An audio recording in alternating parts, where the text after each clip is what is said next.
Hi friends, எல்லாருக்கும் வணக்கம். இப்போ நம்ம ஒரு போயம் தான் பார்க்க போகிறோம். இது வந்து 6th ஸ்டாண்டர்டோட போயம். போயம் நேம் வந்து trees.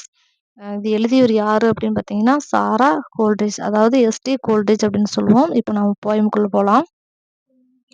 The banyan is the largest of trees. The banyan is the largest of trees. மரங்களிலே ரொம்ப பெரிய மரம் எது அப்படின்னா ஆலமரம். The people quarrels in the breeze. The people quarrels in the breeze.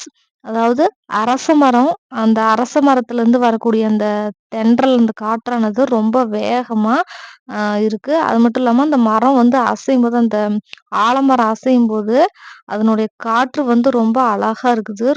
அது அசையும் போது அதுல இருந்து காத்து வந்து வேகமா வந்துட்டு இருக்கு. The coconut grows up straight and tall. The coconut grows up straight and tall.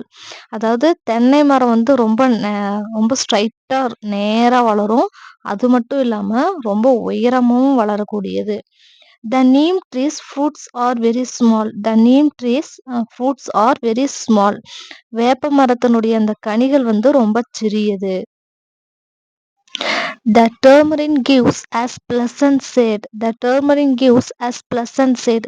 புளிய மரம் வந்து நமக்கு இனிமையான நிழலை தருகிறது. The date's leaves as a sharp as a blade. The date's leaf is as sharp as a blade.